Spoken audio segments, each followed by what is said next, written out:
Bihar state 2024 परीक्षा के लिए अनिवार्य प्रश्न पत्र full all subject paper 1 and 2 दोनों के लिए यहाँ पर जितने भी सब्जेक्ट के यहाँ पे कैंडिडेट्स हैं सभी के लिए अनिवार्य प्रश्न पत्र है। यहाँ पर शिक्षण कला एवं अंधदक्षता उसका प्रीवियस ईयर का ये सेट 9 है। और यहाँ पर एक चीज़ मैं आप लोग बता देना चाहता हूँ कि हर बार ये जो क्वेश्चन है बार बार रिपीट होकर आ रहा है, मतलब यहाँ पर जो सेम टॉपिक है उसी से क्वेश्चन घुमा फिरा के आ रहा है। तो प्रीवियस ईयर आपके लिए काफ़ी इंपॉर्टेंट है, प्रीवियस ईयर का आपको हर हाल में देखना है। यदि आपको पास समय नहीं है तो वीडियो को डबल स्पीड कर लीजिए, सारे वीडियो को देखिए। इसके पहले मैंने 8 वीडियो ऑलरेडी अपलोड कर दिया है, तो उस वीडियो को भी जाकर आपको देखना है। आज का जो सेट है ये वाला है 6/9/2023 शिफ्ट 1 वाला, ये वाला सेट आपके साथ मैं यहाँ पर शेयर करने जा रहा हूँ। ठीक है, जैसे कि आपको मैंने पहले बताया कि मैंने इसके पहले 8 सेट जो कि प्रीवियस ईयर का है ऑलरेडी करा दिया है, और ये सारे सेट का मैंने एक प्ले लिस्ट बना दिया है। इसका लिंक इस वीडियो के डिस्क्रिप्शन में दिया गया है।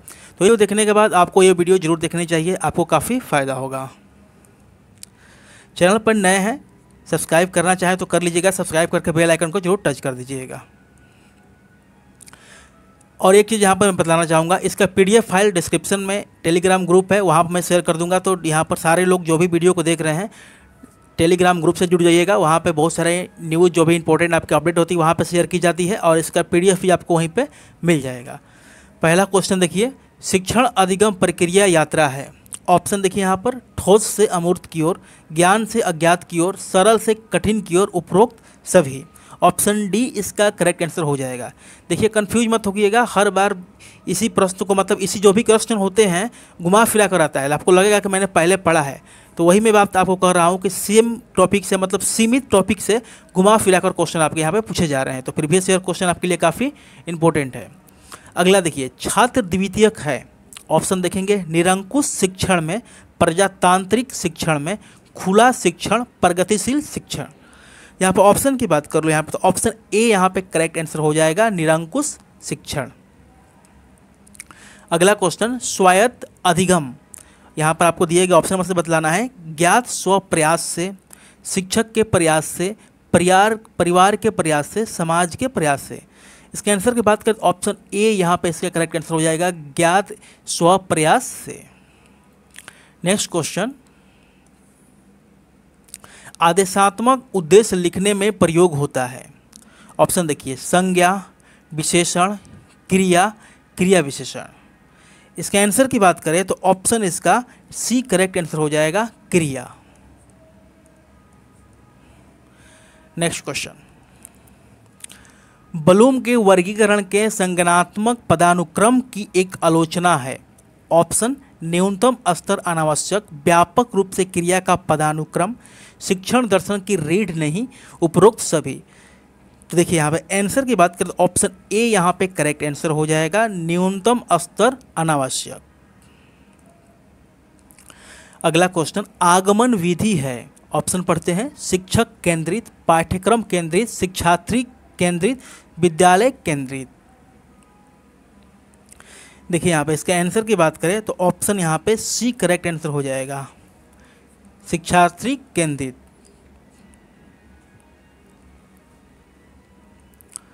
आगमन विधि की त्रुटि है।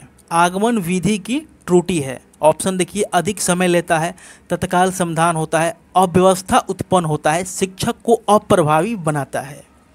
इसका आंसर ऑप्शन ए हो जाएगा, अधिक समय लेता है। ऑप्शन ए यहाँ पे करेक्ट आंसर हो जाएगा। नेक्स्ट क्वेश्चन, निगमन विधि का लाभ है। ऑप्शन पढ़िए, सभी विषयों में प्रयोग संभव, उच्च स्तर के लिए उचित, एक ही साथ सभी को शिक्षण, उपरोक्त सभी। ऑप्शन डी यहाँ पे करेक्ट आंसर हो जाएगा, उपरोक्त सभी।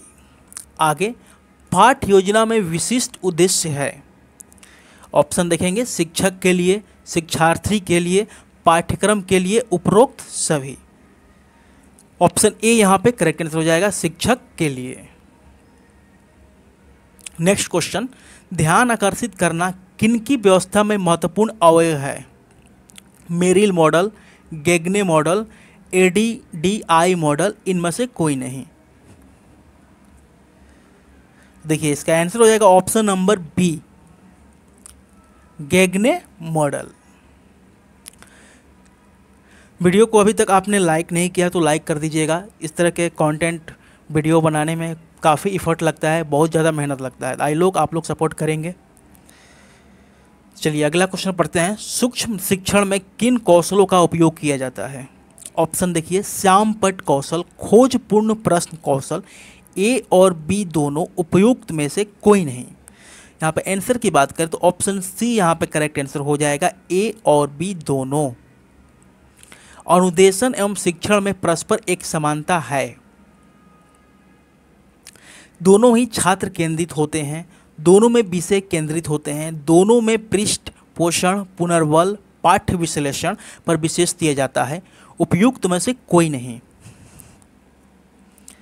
इसका आंसर की बात करें तो ऑप्शन सी यहाँ पे करेक्ट आंसर हो जाएगा, दोनों में ही पृष्ठ पोषण, पुनर्बल एवं पाठ्य विश्लेषण पर विशेष बल दिया जाता है। नेक्स्ट क्वेश्चन, कक्षा के अंदर बालकों के अधिगम पर सर्वाधिक प्रभाव दृष्टिगोचर होता है। ऑप्शन पढ़िए, कक्षा का अनुशासन, कक्षा का मनोवैज्ञानिक वातावरण, कक्षा का सामाजिक वातावरण, उपयुक्त में से कोई नहीं। तो देखिए यहाँ पर इसके आंसर की बात करें तो ऑप्शन बी इसका करेक्ट आंसर हो जाएगा, कक्षा का मनोवैज्ञानिक वातावरण। नेक्स्ट क्वेश्चन, समावेशी शिक्षा के मूल सिद्धांत हैं। ऑप्शन पढ़िए, इसमें हर वर्ग के बच्चे शामिल हैं, समावेशन विविधता को महत्व देता है, ए और बी दोनों, उपयुक्त में से कोई नहीं। यहाँ पे आंसर ऑप्शन सी हो जाएगा, दोनों। नेक्स्ट क्वेश्चन पढ़ते हैं, एक शिक्षक के निम्नलिखित में से कौन से व्यक्तिगत गुण शिक्षण को प्रभावित करते हैं? देखिए ये क्वेश्चन पहले मैंने जो आपका सेट कराया था किसी एक प्रीवियस ईयर में रिपीट हुआ है, तो आपको ध्यान देना होगा, काफ़ी इंपॉर्टेंट क्वेश्चन है। शिक्षक यहाँ पर जो गुण शिक्षण से प्रभावित करता है, ये सारी चीज़ें आपको देखना होगा। ऑप्शन देखिए, संवेदनशीलता, प्रबंधन क्षमता, सामाजिक कौशल, इनमें से कोई नहीं। ऑप्शन ए यहाँ पे करेक्ट आंसर हो जाएगा, संवेदनशीलता। आगे क्वेश्चन देखेंगे, उच्च शिक्षा में शिक्षक की भूमिका होती है। ऑप्शन पढ़िए, छात्रों में स्व अध्ययन को बढ़ावा देना, छात्रों को जानकारी प्रदान करना, छात्रों की समस्या को हल करने में उनकी मदद करना, इनमें से कोई नहीं। इसका आंसर हो जाएगा ऑप्शन नंबर ए, छात्रों में स्व अध्ययन को बढ़ावा देना। नेक्स्ट, मूल्यांकन प्रक्रिया संबंधित है। ऑप्शन पढ़ेंगे, संपूर्ण अधिगम प्रक्रिया, ऑप्शन बी परीक्षा, ऑप्शन सी जांच और ऑप्शन डी मापन। इसका आंसर हो जाएगा ऑप्शन नंबर ए, संपूर्ण अधिगम प्रक्रिया। नेक्स्ट क्वेश्चन, निम्नांकित में से कौन मूल्यांकन का उपकरण नहीं है? ऑप्शन देखिए, निर्धारण मपनी, प्रोजेक्ट रिपोर्ट, जांच सूची, संचयी रिकॉर्ड। ऑप्शन बी यहाँ पे करेक्ट आंसर हो जाएगा, प्रोजेक्ट रिपोर्ट।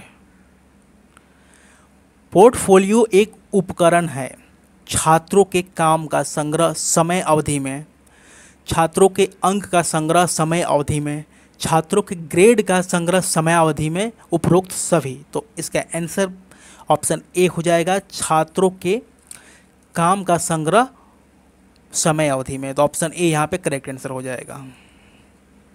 अगला क्वेश्चन, खेल का उद्देश्य है। देखिए ये भी क्वेश्चन मैंने पिछले प्रीवियस ईयर्स में कराया था, वहाँ से भी खेल से भी संबंधित क्वेश्चन आपसे पूछा गया था। ऑप्शन पढ़िए, शारीरिक विकास, नैतिक विकास, उपरोक्त दोनों, इनमें से कोई नहीं। इसका आंसर हो जाएगा ऑप्शन नंबर सी, उपरोक्त दोनों।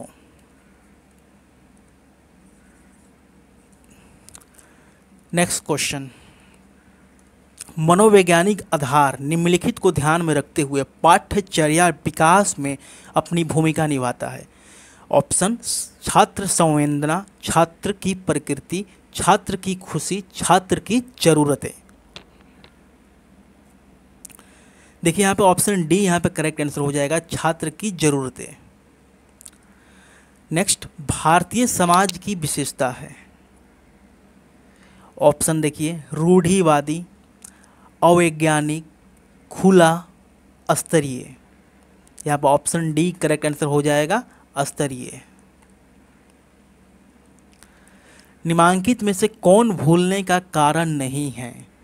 पहला ऑप्शन मानसिक द्वंद्व, याद करने की इच्छा, याद करने के दोषपूर्ण तरीके, उपरोक्त सभी। यहाँ पर ऑप्शन डी करेक्ट आंसर हो जाएगा, उपरोक्त सभी। भूलने का कारण ये सारी चीज़ें नहीं हैं। आगे क्वेश्चन देखिए, इनमें से कौन सा कारक अधिगम प्रक्रिया को प्रभावित नहीं करता? ऑप्शन देखिए, पहला ऑप्शन बुद्धि, ऑप्शन बी कर रहा है रुचि, ऑप्शन सी कर रहा है तत्परता और ऑप्शन डी है उद्देश्य निर्धारण। तो यहाँ पे इसका आंसर की बात करें तो ऑप्शन डी यहाँ पे करेक्ट आंसर हो जाएगा, उद्देश्य निर्धारण। नेक्स्ट क्वेश्चन, श्रव्य दृश्य सामग्री सुविधा प्रदान करती है। ऑप्शन बहुसंवेदी, केवल दृश्य, केवल श्रव्य, उपरोक्त में से कोई नहीं। इसका आंसर की बात करें तो ऑप्शन ए यहाँ पे करेक्ट आंसर हो जाएगा, बहुसंवेदी। नेक्स्ट क्वेश्चन, डायन्स ब्लॉन्क का उपयोग किया जाता है। पहला ऑप्शन है जोड़, ऑप्शन बी घटाव, ऑप्शन सी उपरोक्त में से दोनों, ऑप्शन डी उपरोक्त दोनों में से कोई नहीं। इसका आंसर बात करें ऑप्शन सी करेक्ट आंसर हो जाएगा, उपरोक्त दोनों। विश्व में सबसे अधिक इंटरनेट उपयोगकर्ता किस देश में है? देखिए इसके आंसर की बात करते हैं तो ऑप्शन ए यहाँ पे करेक्ट आंसर हो जाएगा, चाइना। चाइना में सबसे अधिक यहाँ पे इंटरनेट के उपयोगकर्ता हैं। नेक्स्ट क्वेश्चन, बिहार में किसके नेतृत्व में सर्वदलीय दल ने साइमन कमीशन का बहिष्कार किया था? इसका आंसर हो जाएगा option A, Anugrah Narayan Sinha. Simon commission Bharat में कब आया था? तो साइमन कमीशन भारत में 1928 में आया था। नेक्स्ट क्वेश्चन, CERT इनकी हालिया अधिसूचना के अनुसार साइबर घटनाओं का पता लगाने के बाद या लगने के बाद रिपोर्ट करने की समय सीमा क्या है? इसका ऑप्शन हो जाएगा ऑप्शन डी, 6 घंटे। ये क्वेश्चन मैंने पहले भी करवाया था आपको। नेक्स्ट क्वेश्चन, निम्न में से किसके द्वितीयक वायु प्रदूषक कहा जाता है? किसे द्वितीयक वायु प्रदूषक कहा जाता है? ऑप्शन देखिए, pan, ozone, carbon monoxide, nitrogen dioxide. इसकी आंसर की बात करें तो ऑप्शन बी है यहाँ पे, ओजोन। ठोस कचरे को जलाने की अनुशंसा नहीं की जाती क्योंकि, यहाँ पर ऑप्शन आपको बताना है, इसका रीजन क्या है। यह बहुत महंगा है, इसके लिए बहुत सी जगह की आवश्यकता है, इसके लिए आधुनिक तकनीकों की आवश्यकता है, यह कई पर्यावरणीय मुद्दों का कारण बनता है। इसका आंसर ऑप्शन नंबर डी, यह कई पर्यावरणीय मुद्दों का कारण बनता है। नेक्स्ट क्वेश्चन, किस प्रकार की खेती से वनों की कटाई अधिक होती है? ऑप्शन देखिए, निर्वाह खेती, वाणिज्यिक खेती, मिश्रित खेती, डेयरी फार्मिंग। ऑप्शन ए यहाँ पे करेक्ट आंसर हो जाएगा, निर्वाह कृषि। नेक्स्ट क्वेश्चन, निम्नलिखित देश की अर्थव्यवस्था सबसे बड़ी वार्षिक CO2 उत्सर्जन के लिए जिम्मेवार है? पहला ऑप्शन देखिए, USA, चाइना, ए और बी दोनों, ब्राज़ील। तो इसका आंसर की बात करें तो ऑप्शन सी करेक्ट आंसर हो जाएगा, ए और बी दोनों। नेक्स्ट क्वेश्चन, भारत के निम्नलिखित में से किस क्षेत्र में राजहंस घोंसला बनाने के लिए बड़ी संख्या में प्रवास करते हैं? ऑप्शन देखिए, ऑप्शन ए तटीय क्षेत्र, ऑप्शन बी कच्छ के Rann, option C Thar, option D Himalaya. Answer की बात करें तो ऑप्शन बी यहाँ पे करेक्ट आंसर हो जाएगा, राजस्थान नहीं है, गुजरात के कच्छ के रण में राजहंस घोंसला बनाने के लिए बड़ी संख्या में प्रवास करते हैं। देखिए यहाँ से मैथ के क्वेश्चन जो आपके पूछे गए हैं वो यहाँ मैंने रखा है, काफ़ी इजी क्वेश्चन आते हैं तो घबराने की जरूरत नहीं है। यहाँ पर देखिए, पढ़ते हैं क्वेश्चन। यदि एक आयत की लंबाई और चौड़ाई 12 फुट और 11 फुट है, मतलब यहाँ पे जो एल दिया गया है वो 12 दिया गया है और ब्रेथ जिसकी चौड़ाई 11 फुट दिया गया है, तो आपसे क्षेत्रफल पूछा है, तो आयत का क्षेत्रफल बराबर क्या होता है? आयत का क्षेत्रफल बराबर लंबाई गुना चौड़ाई, लंबाई गुना चौड़ाई। लंबाई कितना है 12, चौड़ाई कितना है 11, दोनों को गुना कर दीजिएगा 132 फुट वर्ग फुट स्क्वायर फुट इसका आंसर आ जाएगा। तो 132 ऑप्शन बी यहाँ पे करेक्ट आंसर हो जाएगा। इसमें कुछ नहीं है, आपने कभी मैथ पढ़ा होगा जीवन में तो आप इसको बना लीजिएगा। नेक्स्ट क्वेश्चन, ये भी देखिए, ये कोई क्वेश्चन है, कह रहा है कि 42/1000 का आपको मान बतलाना है। तो सबको पता है कि अगर बटे में जितने जीरो होते हैं उतने प्लेस बाद ऊपर हम लोग डेसिमल बैठा देते हैं। 4 जीरो है, 1 2 3 4, तो यहाँ पर ऊपर में 4 प्लेस के बाद हम लोग डेसिमल बैठा देंगे और एक यहाँ पर अच्छा लगने के लिए जीरो रख देते हैं। तो ये वाला आंसर हो जाएगा। तो देखेंगे ऑप्शन सी यहाँ पे करेक्ट आंसर हो जाएगा। ये सारे इजी क्वेश्चन आए थे, मैथ से आसान ही क्वेश्चन आते हैं। ये क्वेश्चन देखिए, किसी संख्या को 893 से विभाजित किया जाता है।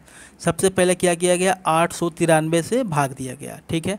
तो उसका जो शेषफल है 193 आया। शेषफल कितना आया, शेषफल आया है 193। अब कह रहा है कि अब इसे 47 से विभाजित करेंगे किसी उसी संख्या को जिससे ये भाग किया। जैसे कि मान लेते हैं कि संख्या 1 से, अब उसी संख्या को 47 से भाग करेंगे तो आपसे पूछ रहा है शेषफल मतलब रिमाइंडर क्या होगा। देखिए इसे बुक में देखिएगा, काफ़ी लंबा चौड़ा मेथड है। वैसा कुछ नहीं करना है, जो आपको रिमाइंडर दिया है इसी से 47 में भाग दे दीजिए। मतलब आपको क्या करना है, 193 को 47 से भाग दे देना है। जो रिमाइंडर आएगा, जो शेषफल आएगा, वही आंसर हो जाएगा। क्वेश्चन देख लीजिए, अगर इस तरह कभी भी क्वेश्चन आएंगे तो आपको ऐसे ही बनाना है। 47 से भाग दीजिए तो सबसे पहले कितने बार में जाएगा, 47 4 बार में 16, 160 और 28, 4 बार में देखते हैं यहाँ पर करके 47 गुना 4, 7 चौक 28, 2 4 चौक 16 2 18, 188, 4 बार में जाएगा 188। तो रिमाइंडर आ गया 5। तो 5 रिमाइंडर किस में है, ऑप्शन बी। तो ऑप्शन बी यहाँ पे करेक्ट आंसर हो जाएगा, ठीक है। ये वाला थोड़ा सा क्वेश्चन समझने लायक है। कह रहा है, फिर से मैं रिपीट कर रहा हूँ, देखिए, जब किसी संख्या को 893 से विभाजित किया जाता है तो शेषफल इतना आता है। आपको संख्या पता नहीं है, मान लेते हैं वो संख्या x है। अगर कह रहा है फिर कि अगर उसी संख्या को मतलब x को ही अगर हम 47 से भाग देंगे तो रिमाइंडर क्या आएगा। अगर आप इसको बेसिक से बनाइएगा तो आधा पन्ना में बनेगा। आप क्या करें, जो शेषफल दिया है और जिससे पूछ रहा है उसी से भाग दे दीजिए। मतलब 193 में 47 से हम लोग डिवाइड देंगे, जो रिमाइंडर आएगा वही आपका आंसर हो जाएगा। रिमाइंडर आया 5, तो ऑप्शन बी यहाँ पे करेक्ट आंसर हो जाएगा। नेक्स्ट क्वेश्चन देखिए, रीजनिंग का क्वेश्चन है। सोमवार अप्रैल से संबंधित है, तो शुक्रवार किससे संबंधित है। देखिए यहाँ पर थोड़ा सा सोचिएगा। जिस प्रकार सोमवार के बाद चौथा दिन आता है, सोमवार अप्रैल, सोम से शुक्र, यहाँ पे ऐसे देखिए थोड़ा सा कंफ्यूजिंग कर दिया है क्योंकि यहाँ पे बीच में डाल दिया है ना सोमवार, और यहाँ पर दे दिया था आपका अप्रैल, और यहाँ पर लिख लेते हैं शुक्रवार। तो ऐसे देखेंगे हम लोग, सोमवार से कितने दिन बाद यहाँ पे शुक्रवार आते हैं, तो चौथा दिन, सोमवार से 4th दिन यहाँ पे शुक्रवार आता है। तो अप्रैल से 4th मंथ आपको बढ़ा देना है, तो अप्रैल से 4th मंथ आपका यहाँ पे अगस्त हो जाएगा। आपको देखना होगा, लॉजिक मिलाना होगा। इधर आपका डेज दिया था तो हम लोग वहाँ पे डेज से यहाँ पे कनेक्शन रखेंगे कि सोमवार यहाँ पे शुक्रवार दिया है तो सोमवार से कितने दिन बाद या कौन सा दिन यहाँ पे शुक्रवार है, तो चौथा दिन शुक्रवार है। तो अप्रैल से चौथा मंथ कौन सा हो जाएगा, तो अगस्त हो जाएगा। ऐसे आप इसको बनाइएगा। अब देखिए यहाँ पे वह शब्द चुने जो समूह के अन्य शब्दों में से सबसे कम मिलता जुलता है। मतलब यहाँ पे जो ऑड है, ऑड वही आपको पता करना है। गुर्दा, दिल, फेफड़े, कान। तो ऑप्शन डी यहाँ पे ऑड है, क्योंकि देखिए गुर्दा, दिल, फेफड़ा शरीर के ऐसे भाग हैं जिसे हम लोग टच नहीं कर सकते हैं, ना ही देख सकते हैं। मतलब ये आपका शरीर के अंदर का भाग है, कान बाहर का भाग है। तो ये यहाँ पे ऑड है, तो ऑप्शन डी यहाँ पे करेक्ट आंसर हो जाएगा। सीरीज है 60, 30, 120, 50 to 40। कभी भी सीरीज अगर अचानक घटती है तो आपको वहाँ पर देखना होगा कि वहाँ पर डिवाइड हुआ होगा। यहाँ पर 60 से क्या हो गया है, 30 हो गया है, मतलब यहाँ पे आधा हुआ है, मतलब यहाँ पर क्या हुआ है 1/2 हुआ है, आधा कर दिया गया है। अब देखिए 30 में कितना से गुना करेंगे तो 120 आएगा, तो 40 मतलब 4 बार में, तो यहाँ पे 4 गुना हो गया है। अब 15 के टेबल में पता है आपको 8 बार में ये आता है, मतलब यहाँ से 8 से भाग दिया गया है, मतलब 1/8 से यहाँ पे मल्टीप्लाई किया गया है। देखिए भाग हम ऐसे भी लिख सकते हैं कि 8 से भाग दिया गया है, या आप इसको ऐसे लिखेंगे कि 1/8 से मल्टीप्लाई किया गया है, दोनों बात सेम ही है। यहाँ पर देखिए क्या हुआ है 15 से, जैसे कि 2 4 8 मतलब 16 गुना हुआ है। अब इसको 16 गुना करके देख भी सकते हैं, 15 गुना 16, 15 15 15 225 होता है, 15 जोड़ दीजिए तो कितना आ जाएगा 0 4 240, तो मतलब 16 गुना हुआ है। तो कौन सा पैटर्न चल रहा है 2 4 8 16, तो आगे क्या होगा 32 होगा, ये कन्फर्म होगा, आगे नंबर 32 आएगा। ये हुआ है बटे में है, गुना है, बटे में है, गुना है, तो बटे में हो जाएगा, मतलब 32 से भाग देना है। तो 240 को 32 से भाग दीजिए, 8 से कटाइएगा, 8 चौका 32, 8 तरीके 24, 0 15 2 मतलब 15/2, तो ऑप्शन डी हो जाएगा 7.1/2। फिर से देखिए इसको, ये सीरीज दिया गया था, तो अगर सीरीज कभी भी अचानक आधी हो जाती है, मतलब पहले कम होती है बढ़ती है, कम होती है बढ़ती है, पहचानने के तरीके यही है, बढ़ेगी घटेगी बढ़ेगी घटेगी, तो वहाँ पर डिवाइड का रोल बिल्कुल रहता है, तो आपको ध्यान देना है। यहाँ पर देखेंगे कि 1/2 हो गया है, यहाँ पर 4 गुना हुआ है, यहाँ पर 1/8 हुआ है, और यहाँ पे 16 गुना हुआ है। तो आगे क्या करेंगे 1/32 से भाग देंगे, तो 240 में 1/32 से भाग देने पर कितना आया 7.5, तो ऑप्शन डी यहाँ पे करेक्ट आंसर हो जाएगा। नेक्स्ट क्वेश्चन यहाँ पे कह रहा है कि BAD बैड को क्या लिखा गया है, नीचे लिख देते हैं, YZW लिखा जाता है, थोड़ा सा डिस्टेंसिंग कर देते हैं, समझने में आसानी होगा।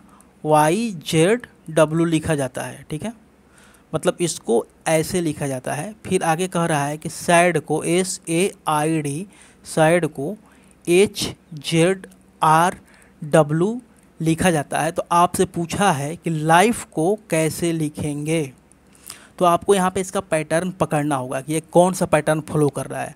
तो आप देखेंगे जो अल्फ़ाबेट है, जैसे कि B का अपोजिट Y होता है, B का अपोजिट Y है, A का अपोजिट D है, सॉरी Z है, D का अपोजिट D है, S का अपोजिट उल्टा होता है। उल्टा मतलब जैसे कि A 1 नंबर पाया, तो ये आपको पता है कि टोटल अल्फ़ाबेट 26 होते हैं, तो आपको यहाँ पे 26 नंबर पे कौन सा आएगा Z आएगा, मतलब उसका अपोजिट हो जाएगा, ठीक है। सिर्फ आपको अपोजिट लिख देना है। तो अभी आप देखिए L का अपोजिट क्या होता है O होता है, I का क्या होता है R होता है, F का क्या होता है U होता है, और यहाँ पे E का क्या होता है V होता है, ORUV,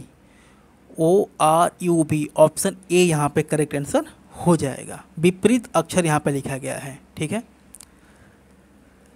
नेक्स्ट देखिए ब्लड रिलेशन का क्वेश्चन है। सीता की ओर इशारा करते हुए निखिल कहता है मैं उसके माँ, तो ये मान लेते हैं सीता है, ठीक है। सीता, मैं उसके माँ के बेटे, तो यहाँ पे मान लेते हैं यहाँ पे कोई इनकी माँ है, माँ का बेटा, माँ का बेटा मतलब इनका भाई हो जाएगा। मैं उनके माँ के बेटे, मैं उसके माँ के बेटे का इकलौता बेटा हूँ, मतलब इसका बेटा का इकलौता बेटा ये है। यहाँ पर कौन है निखिल है, एन है। अब पूछ रहा है कि सीता निखिल से किस प्रकार संबंधित है, तो अंट लगेगी क्योंकि उसके पापा की बहन है, जिसे हिंदी में बुआ कहते हैं, बुआ चाची ये सबको अंट ही कहा, तो ऑप्शन ए यहाँ पे करेक्ट आंसर हो जाएगा। आई होप आपको वीडियो पसंद आया होगा, आपको लग रहा है कि मैंने आपके लिए एफर्ट किया है, तो आई रिक्वेस्ट है सब लोगों से लाइक कर दीजिएगा वीडियो को। Thanks for watching this video.